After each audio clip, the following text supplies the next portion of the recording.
Hello hello hello કેમ છો મારા વાલા વિદ્યાર્થી મિત્રો, સ્વાગત છે તમારું પ્રિયસર જ્ઞાનપીઠ પ્લેટફોર્મની ઉપર। મારું નામ છે દેવ પટેલ અને આજે તમારા માટે મસ્ત વિડીયો લઈને આવ્યો છું, જેના માટે ઘણા બધા વિદ્યાર્થીઓએ રિક્વેસ્ટ કરી હતી લાસ્ટ વિડીયોના કમેન્ટ સેક્શનમાં કે સર બીએસસી બાયોટેકનોલોજી પર વિડીયો લાવો। હવે નવો ક્રેઝ ચાલુ થયો છે કે ભાઈ વિદ્યાર્થીઓ જે લોકોએ બી ગ્રુપ બાયોલોજી ગ્રુપ લીધેલું હોય એ બાયોટેકનોલોજીમાં બીએસસી એમએસસી વગેરે પોતાના ફ્યુચર આગળ વધારતા હોય છે। તો એના માટે આજે બધી જ માહિતી મેળવીશું કે કેવી રીતે એડમિશન લેવું, કઈ કઈ ફિલ્ડ છે, ફ્યુચર ઓપ્શન શું છે, આગળ જઈને તમને કેટલી સેલરી મળી શકે છે, કઈ કઈ સારી કોલેજીસ છે, બધી જ માહિતી આજે આપણે વિડીયોમાં મેળવવાના છીએ।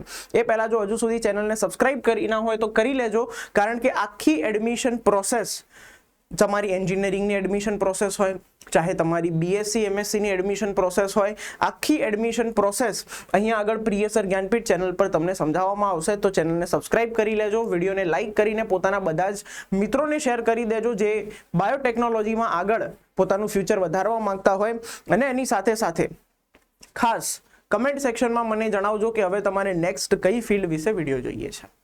વોટ્સએપ ગ્રુપ જોઈન કરી લેજો। વોટ્સએપ ગ્રુપમાં તમને એડમિશન પ્રોસેસની અપડેટ્સ બધી જ મળતી રહેશે, ટાઈમ ટુ ટાઈમ અપડેટ મળતી રહેશે। તો વોટ્સએપ ગ્રુપ ખાસ જોઈન કરજો, ડિસ્ક્રિપ્શનમાં લિંક આપેલી છે, બરાબર। ચલો તો શરૂ કરીએ બેટા। બીજી એક ઇમ્પોર્ટન્ટ વાત વિડીયો શરૂ કરતા પહેલા, પ્રિયસર વિદ્યાપીઠ પ્લેટફોર્મની ઉપર વેકેશન બેચ લોન્ચ થઈ ચૂકી છે। વેકેશન બેચમાં તમને અલગ અલગ સ્કિલ શીખવા મળશે જે તમને કોલેજમાં કામમાં આવશે। અને એની સાથે સાથે ઇમ્પ્રુવમેન્ટ બેચ લોન્ચ થઈ ચૂકી છે, જેમાં 10મા અથવા તો 12માની એક્ઝામ આપ્યા પછી જો તમને એવું લાગે છે કે મારા માર્ક ઓછા છે ને મારે વધારે સારા માર્ક લાવવા છે, ઇમ્પ્રૂવ કરવું છે, તો એના માટેની બેચ પણ લોન્ચ થઈ ચૂકી છે।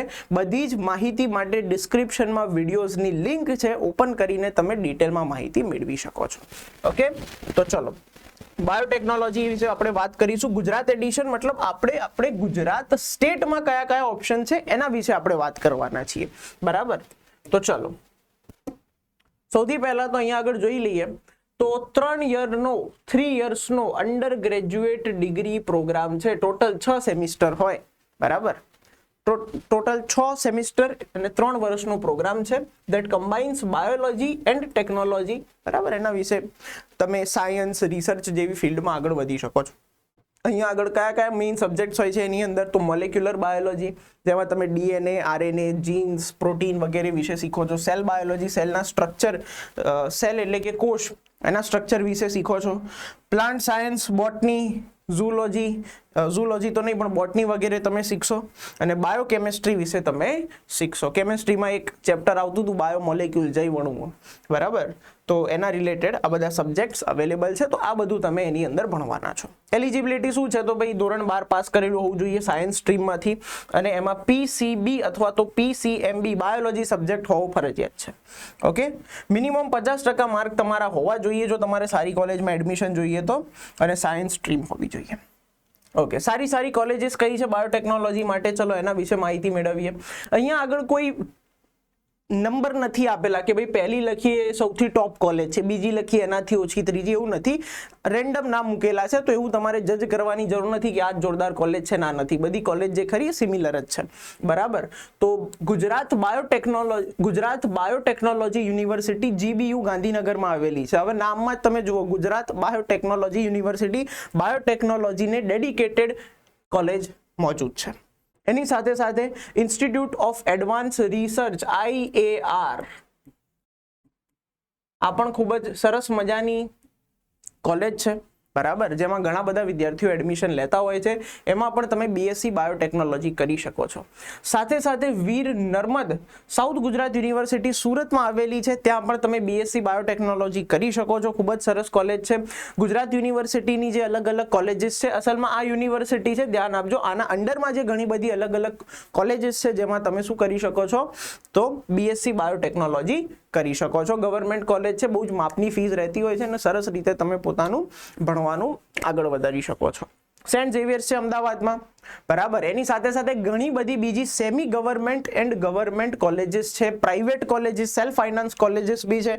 એનું જો તમારે ડિટેલમાં માહિતી જોઈતી હોય, ડિટેલ, તો તમારે શું કરવાનું છે તો કે ભાઈ પોર્ટલ છે GCAS પોર્ટલ, જીકાસ પોર્ટલ, GCAS પોર્ટલ પર જતા રહો।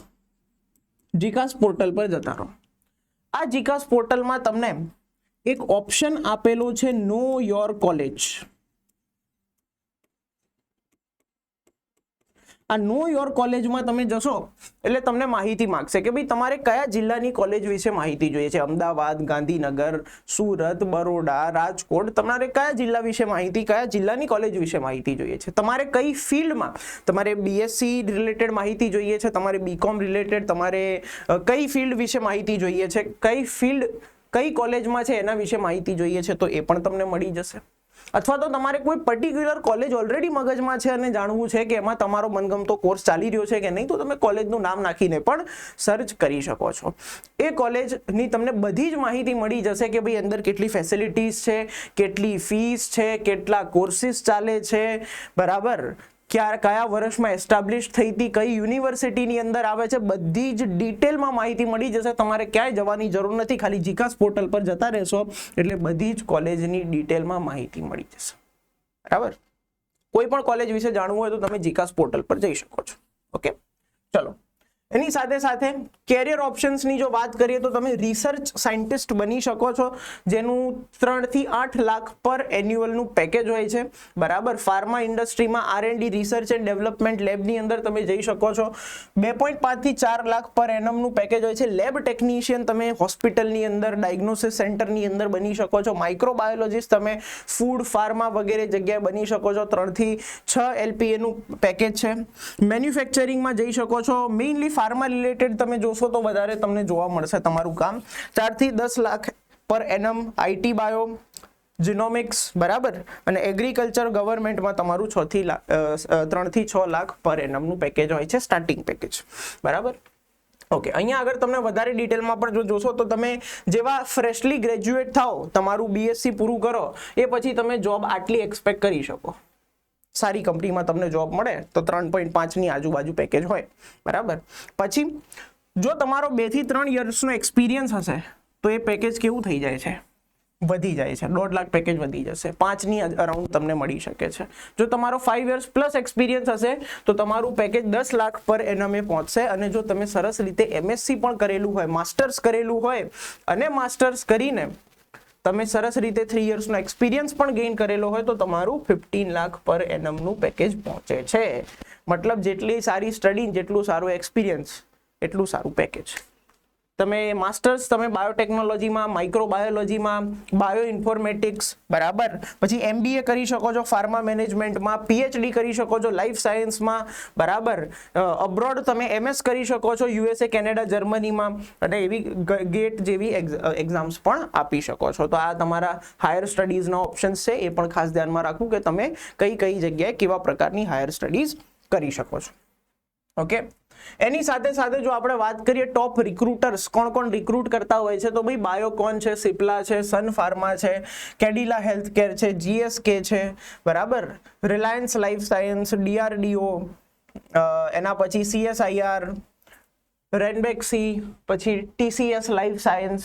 તો આ બધા ઘણા બધા એવા મોટી કંપનીઝ છે કે જે તમને રિક્રુટ કરતી હોય છે. એની સાથે સાથે બીજું એક ખાસ છોકરાઓને કન્ફ્યુઝન હોય છે કે સર BSc અને BSc ઓનર્સમાં શું ડિફરન્સ છે. તો BSc જે તમારો કોર્સ ખરો એ 3 વર્ષનો કોર્સ હોય છે, જ્યારે BSc ઓનર્સ તમારો 4 વર્ષનો કોર્સ હોય છે. બીજું, BSc ની અંદર મોસ્ટલી તમારો કોમન સબ્જેક્ટમાં, તમે બેચલર્સ હંમેશા કોમન સબ્જેક્ટમાં કરો છો અને પછી માસ્ટર્સ તમે પર્ટિક્યુલર સબ્જેક્ટમાં કરો છો, જ્યારે BSc ઓનર્સમાં તમે બેચલર્સ પણ કોઈ પર્ટિક્યુલર સબ્જેક્ટમાં કરવા ઈચ્છતા હોય તો કરી શકો છો. આ માઇનર ડિફરન્સ છે, બહુ એવો મોટો ડિફરન્સ હોતો નથી. ઘણું બધું ભણવાનું જે ખરું તમારું 80% સેમ હોય છે. બરાબર, તો આ જે 2 મેજર ડિફરન્સ ખરા એ રહેતા હોય છે કે એક તો ઓનર્સમાં તમે પર્ટિક્યુલર સબ્જેક્ટ સિલેક્ટ કરી શકો છો, બરાબર, અને સાથે સાથે BSc માં 3 વર્ષ હોય છે અને BSc ઓનર્સમાં 4 વર્ષ હોય છે. આટલો તમને ડિફરન્સ જોવા મળી જશે. 43+ કોલેજીસ છે ગુજરાતની અંદર જે BSc બાયોટેકનોલોજી ના કોર્सेस પ્રોવાઈડ કરે છે. તમને સેલરી તો આપણે જણાવી દીધી, બરાબર. અહીંયા આગળ ગુજસેટના માર્ક્સ અમુક કોલેજીસ કન્સિડર કરે છે, અમુક કોલેજીસ નથી કરતી, ડિપેન્ડ્સ. જેમ કે જો તમે GCAS દ્વારા એડમિશન લેશો, તમારા બોર્ડના માર્ક ગણાતા હોય છે, ગુજસેટના નથી ગણાતા હોતા, બરાબર. ફાર્મા, ડાયગ્નોસિસ અને રિસર્ચ ડેવલપમેન્ટમાં સૌથી વધારે ડિમાન્ડ રહેતી હોય છે અને હાયર સ્ટડીઝમાં તમે MSc PhD વગેરે કરી શકો છો. તો જો મિત્રો તમને આજનો વિડીયો ગમ્યો હોય તો ખાસ લાઈક કરજો, કમેન્ટ કરજો કે હવે તમારે કઈ ફિલ્ડની માહિતી જોઈએ છે related to BSc and MSc, બરાબર, અને સાથે સાથે પોતાના બધા જ મિત્રોને આ વિડીયો ખાસ શેર કરી દેજો. ત્યાં સુધી મળીએ. Tata, bye bye, take care.